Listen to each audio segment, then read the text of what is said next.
जय श्री राम, राधे राधे। मैं ईशा पुत्री स्वर्गीय अशोक कुमार अरोड़ा जी की हरिद्वार उत्तराखंड से आप सब लोग मेरी वीडियोस देख रहे हैं। मेरा क्या कसूर मेरी ज़िंदगी का सच, इसके लिए बहुत दिल से धन्यवाद। और जो मेरे नए व्यूवर्स जुड़े हैं उनको मैं ये कहना चाहूँगी, अगर वो मेरी ज़िंदगी का सच सुनने में इंटरेस्टेड है तो मुझे सर्च करें ईशा बेरी के नाम पर, FB पर और यूट्यूब पर भी। और मेरी ज़िंदगी का सच सुने। हो सकता है मेरी ज़िंदगी का सच सुनने में आपको कोई ना कोई मोटिवेशनल बातें आपको पता लगे जो आपके काम आ सके भविष्य में, और आपके नहीं तो और आपके पड़ोसी और रिश्तेदारों के काम आ सकते हैं। आप सब लोग मेरी वीडियोस देख रहे हैं। मेरा क्या कसूर मेरी ज़िंदगी का सच पार्ट 99 में मैंने ये बताया था कि इस बार चुनाव जरा सोच कर, और आज चुनाव डल भी गए हैं। आज का टॉपिक मेरा आप थोड़ा सा चेंज होगा जी, क्योंकि मैंने बेरीज फैमिलीज में काफ़ी सच बताया और अपनी फ्रेंड सर्कल का बताया, अपने पुलिस विभाग भाइयों का बताया, और जो और भी अन्य ध्येय व्यापारी हैं, लोग हैं, भूमाफिया लोग हैं, उनके लिए भी मैंने उसमें चर्चा करी है। काफ़ी वीडियोस हैं जो मेरे नए व्यूवर्स जुड़े हैं वो मेरे को सारा यूट्यूब पे देख सकते हैं। किस तरह से पड़ोसियों ने तंग करा, ध्येय व्यापारियों ने करा, भूमाफियों ने करा, कैसे बेरीज फैमिलीज ने मुझे तंग करा। आज मैं अपने अरोड़ा फैमिलीज के लिए डाल रही हूँ। मेरा अरोड़ा फैमिलीज में डालने का कारण ये बन रहा है, मुद्दा ये बन रहा है क्योंकि कुछ मेरे फ्रेंड सर्किल, कुछ लोग जो मुझे ताने मारते हैं, जिनके जवाब मुझे देने पड़ जाते हैं भारी कि मैं क्या बोलूँ। मैं तब तक चुप थी, मैं किसी को जवाब नहीं देती थी, लेकिन जब अपने ही घर के लोग अपने ही बच्चे को बर्बाद कर दे, अपने ही बच्चों की बदनामी करते हो, तो फिर वो बच्चा कैसे चुप होगा। मैं तो नहीं होंगी, अब नहीं होंगी मैं।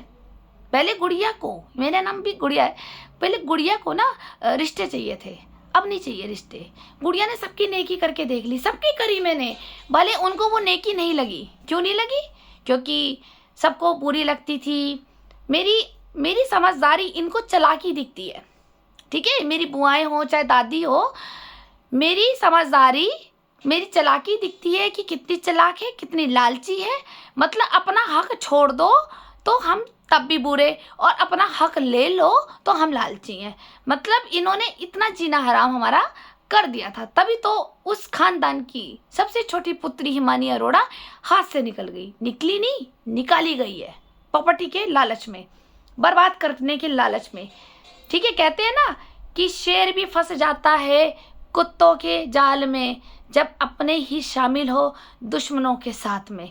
तो हमारा परिवार भी मिल गया। उन्होंने कहा बाप तो मर गया, माँ मर गई, हिमानी को बर्बाद कर दो, बस सारा माल अंटी।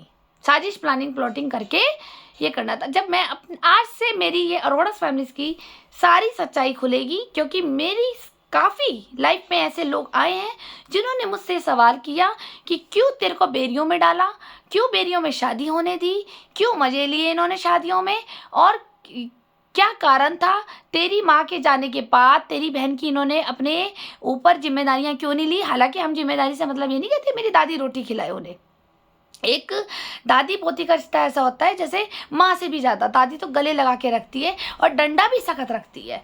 तो मेरी बहन को इतना आज़ाद इन लोगों ने कर दिया, ना बुआओं ने वो अधिकार जमाया कि हमारी भतीजी है, ना चाचा ने अधिकार जमाया। और चाची तो इनकी जैसी, तो चाची अगर सारे घर में हो जाए तो चाची का तो भद्दा ही हट जाएगा कि चाची, ठीक है। चाची के अंदर इतनी दुश्मनी है, बिना कारण जलते फूकते हैं, अपना खून फुकाते हैं। ये नहीं सोचती हैं कि अरे वो लड़की अकेली थी, उसकी लड़की की भी शादी हो गई, वो लुधियाना चली गई है, चलो मैं इसको, भाई साहब की लड़की है, हमारी जेठ की लड़की है, हाय ऊंच नीच ना हो जाए, इसके साथ होगा तो पूरे खानदान पे दाग लगेगा, तो मैं इसकी माँ बन के रहूँ, ठीक। लेकिन नहीं, उसको लापरवाही कर दी। ना उसे चाची पूछने वाली, ना दादी पूछने वाली, ना बुआ पूछने वाली, और मैं पूछूं तो मेरे खिलाफ भड़काया जाता है। जी हाँ, ये बुआओं ने, दादियों ने, सब ने भड़काया इसे, आस पड़ोस से मिल करके भड़का दो, बस गुड़िया के खिलाफ भड़का दो। क्यों? क्योंकि गुड़िया ही एक इनके घर की सबसे बड़ी और मजबूत नींव थी, जिसे हिलाना बहुत मुश्किल और असंभव हो जाता है, ठीक है। ये सब जानते थे मेरे घर का अंदर का राज, क्योंकि मेरे पापा के अंदर एक आदत थी, वो अपने घर की पर्सनल बातें कई लोगों में शेयर कर देते थे। जैसे मेरे पापा के बचपन के दोस्त हरीश अंकल, ठीक है, उनके घर में शेयर होती थी। मेरी किरण मासी चुगलखोर, न्यूज़ रिपोर्टर, उनके घर शेयर होती थी। मेरी माँ भी ऐसी थी, घर के सारे पर्सनल राज उनके घर जा रहे, दीपक खन्ना उनके घर जा रहे हैं, पूरन अंकल भी हैं, उनके पास भी थोड़े बैठ के वो बोल देते थे कि आज मैंने ये करा, आज वो। तो इससे क्या हुआ, लोगों ने उठाया फ़ायदा, पर इन्होंने ये नहीं देखा कि वो अरोड़ा जी अगर अपने घर की बात शेयर कर रहे हैं तो कहीं ना कहीं वो बेचारे अपनी बीवी से परेशान थे, अंदर वो उनके अंदर एक रोने वाली फीलिंग थी, इमोशनल थे। तो उन्होंने सोचा कि मैं अपनी बेटियां, मेरी बच्ची छोटी हैं, मैं इनको क्या दर्द बताऊं, चलो ये मेरे दोस्त ही हैं, चलो मैं बता दूं, ठीक है। तो वो इनका उठा लिया लाभ और कर दिया बदनाम। जहाँ जहाँ मेरे पापा बैठते थे घर के ले गए सारे राज। मानसरोवर में राकेश चाचा और एक अजय चाचा, आशु चाचा बिजली वाले, ठीक है। इधर से आ गए दीपक खन्ना, इधर से पूरन अंकल और एक हरीश तेल वाले, जो मेरे 3 भाई हैं, अमर, अकबर, एंथनी, राइट। तो इनके यहाँ शेयर हो जाती थी और मेरी मासी आपको मैंने बताई थी। लेकिन इन लोगों ने उठाया लाभ कि अरे इनके घर में ये कहानी है तो क्यों ना उठाएंगे लाभ। तो यही हुआ। अब कैसे ये लाभ उठे, कैसे कैसे हुआ, आपको शुरू से बताना पड़ेगा, क्योंकि जो नॉलेज मुझे पापा बता गए, जो घर के सारी पुरानी बातें मुझे बता गए, मेरे पिताजी कभी झूठ नहीं बोलते थे, और वो मेरे चाचा ने भी मुझे बताई थी। कैसे, चलिए अब मैं आपको बताती हूँ। आपको पता होना चाहिए कि मेरे को लोग ये कहते हैं कि भैया तू इतनी परेशान है तो तेरी दादी, बुआ, फूफा, मौसा, मासी क्यों नहीं खड़े होते। सवाल बहुत बड़ा, मैं भी करूंगी। अगर आप लोगों के साथ कल कुछ होगा तो मैं भी पूछूंगी ना, यार जब तुम अकेले जंग फाइट लड़ रहे हो तो तुम अपने परिवार को इकट्ठा करो ना, है। लेकिन परिवार परिवार कैसे कैसे आएगा जब अपने ही शामिल हो दुश्मनों की साथ मिलकर साजिश में, तो फिर शेर भी फंस जाता है कुत्तों के चाल में। तो इसलिए हम दोनों बहनों की जिंदगी बर्बाद सिर्फ एक प्रॉपर्टी के पीछे करी, उसमें मेरा परिवार भी शामिल हो सकता है। अब कैसे हो सकता है, आप ये कह रहे होंगे नहीं नहीं ऐसे कैसे होगा, किसी की बुआएं ऐसी नहीं होती, किसी की दादी ऐसी नहीं होती। आपको पता तो चले राज कि ये राज कैसे है। मेरे दादाजी को सभी जानते हैं, स्वर्गीय किशनदास काका जी, ठीक है। समाजवादी पार्टी के नेता रहे हैं, काफ़ी ईमानदार रहे हैं, बहुत मेहनती थे, ये सुना है मैंने। काफ़ी अच्छे दबंग थे, बदमाशगिरी में नहीं थे, लेकिन रुतबा था मेरे दादाजी का। हर एक प्रसिद्ध व्यक्ति थे, एक सम्मान्य व्यक्ति थे। उनकी शादी हुई, जो मेरी पहली दादी राज दादी थी, उनसे 2 बच्चे हुए। मेरे पापा स्वर्गीय अशोक कुमार अरोड़ा जी और मेरे चाचा स्वर्गीय विनोद कुमार अरोड़ा जी, इनकी फैमिली बन गई। जब मेरे पापा और चाचा लगभग छोटे थे, हो सकता है कि मेरे पापा 6-7 साल के थे, चाचा 4 साल के थे, तो मेरी दादी की किसी दुर्घटना में घर में ही बाथरूम में नहाने गई थी, तो वो फिसल गई और उनको चोट लग गई थी सर पे, तो वो ऑन द स्पॉट एक्सपायर हो गई थी, वो दुनिया से विदा लेके चली गई। अब बच्चे छोटे, दादाजी ने कहा कि मैं घर को देखूं, बच्चे देखूं या अपना काम देखूं, है ना। आपने देखा है कि मेरे दादाजी अमृतसरी छोले भटूरे हमारे फेमस थे, काका जी के छोले भटूरे। आज भी मेरे दादाजी का जब नाम होता है तो मुझे बड़ा फक्र होता है कि वो कहते हैं अरे छोले, तो वो टेस्ट तो मैंने आज तक नहीं भूलता। जी हाँ, ये मेरे बड़े सबसे ससुर जो हैं बलराज बेरी जी, जो सबसे बड़े ताया ससुर हैं मेरे हस्बैंड के, तो वो जीवित हैं आज भी। उन्होंने भी मेरे से जब मिले थे तो उन्होंने भी ये कहा था कि पूरे हरिद्वार से सबसे सुपर छोले बनाते थे दादाजी। जी हाँ, और वो टेस्ट मैं भी बनाती हूँ आज। मेरे पास हाथ पे भी वही टेस्ट है, क्योंकि मेरे पापा मुझे सिखा गए थे दादाजी का टेस्ट, तो मैं ऐसे ही छोले बनाती हूँ। अब क्या हुआ कि जब ये दादी एक्सपायर हो गई तो बच्चे हो गए अनाथ। अब दादाजी को बड़ी बर्डन हुई कि क्या होगा। तो उस ज़माने में तो होता था कि घर की बेटी घर में ही चली जाए। तो मेरी दादी के जो भाई हैं, कुछ चले गए हैं और कुछ शायद इनके 4 भाई हैं।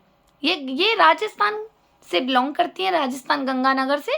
तो वहाँ पे ये छोटी बहन थी शांति अरोड़ा, जो आपके सामने एक प्रस्तुत है, मेरी दादी शांति अरोड़ा जी, मिसिस किशनदास काका जी की। लेकिन उस ज़माने में कर देते थे शादी, अब तो बहुत मुश्किल होता है शादी करना, अब तो एक ही टिक जाए वही बहुत है।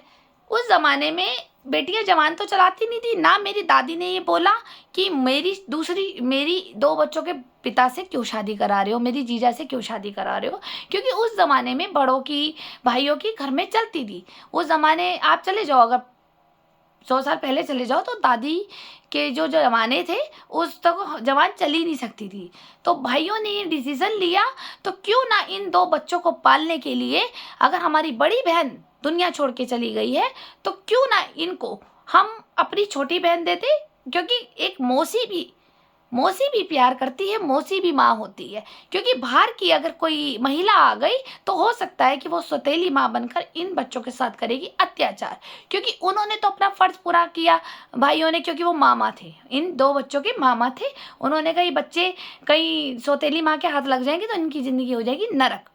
तो इन्होंने डिसीजन लिया कि हम अपनी छोटी बहन आपको देते हैं। तो इनके साथ शादी होकर मेरी ये दादी भी आ गई, शांति अरोड़ा जी। अब इन दादी से, शांति अरोड़ा दादी जी से, इनसे हुई मेरी 4 बुआएं, ठीक है, 4 बेटियां। तो स्वर्गीय किशन दास काका जी जो मेरे दादाजी हैं, उनके आप टोटल कितने बच्चे हो गए? 6। एक मेरे पापा स्वर्गीय अशोक कुमार अरोड़ा जी और एक मेरे चाचा स्वर्गीय विनोद कुमार अरोड़ा जी, और बाकी मेरी 4 बुआएं जो जीवित हैं अभी दुनिया में, ठीक है। तो अब 6 बच्चे हो गए घर में। बहुत दादाजी ने स्ट्रगल करा, दादी ने भी करा बच्चों को पालने के लिए। चलो वो चाहे स्टेप मदर बनी, कहने में बुरा लगता है सौतेली माँ या स्टेप मदर, लगता है, चुभता है, लेकिन फिर भी मैं कहती हूँ कि चलो उन्होंने मासी नहीं बनी, माँ नहीं बनी, चाहे वो स्टेप मदर भी नहीं बनी, एक इंसानियत के नाते उन्होंने दोनों बच्चों का पालन पोषण किया। जैसे अपनी बेटियों को किया वैसे मेरे पापा का भी किया, चाचा का भी किया, चाहे मार के किया, चाहे रुला के किया, चाहे भूखा मार के दिया, चाहे कैसे भी करा, घर से बेघर नहीं किया दादी ने उन्हें। चलिए यहाँ तक तो ये बड़े हो गए। फिर आई मेरे पापा की शादी की बारी। अब बड़े हो गए, संसार चलता रहा, दादाजी अपना स्ट्रगल कर करके बच्चे पालते रहे। 6 बच्चे थे, जिम्मेदारियां बहुत थी, और उस ज़माने में तो पढ़ाई एजुकेशन की इतनी वैल्यू भी नहीं होती थी, ठीक है। और दादाजी के पास एक किराना की दुकान थी, पहले वो छोले भटूरे का सुभाष घाट पे काम था। इस बारे में ज़्यादा मुझे नॉलेज नहीं है, दुनिया बताती है कि हाँ हमारे उधर छोले भटूरे सुभाष घाट पर लगते थे दादाजी के, जिसके नाम से आज भी फेमस है। तो और उसके बाद फिर धीरे धीरे जब प्रोग्रेस हुई तो दादाजी ने ले ली दुकान, जो हनुमान घाट के पास काली मंदिर है, डॉक्टर विनी की दुकान उसके बराबर में थी अरोड़ा प्रोविजन स्टोर, ठीक है। उसमें जब पापा और चाचा एक साथ बैठने लगे, जब बड़े हो गए, समझदार हो गए लड़के, थोड़े अपने पापा के कंधों को हल्का कर रहे थे, काम को संभाल रहे थे, ठीक। अब वो काम को संभाल रहे थे तो कैसे कैसे मुश्किलें मेरे पापा ने झेली और कैसे कैसे प्लानिंग चाचा ने करी, मैं आपको नेक्स्ट वीडियो में बताती हूँ। उसके लिए आपको मेरा नेक्स्ट वीडियो सुनना पड़ेगा। धन्यवाद।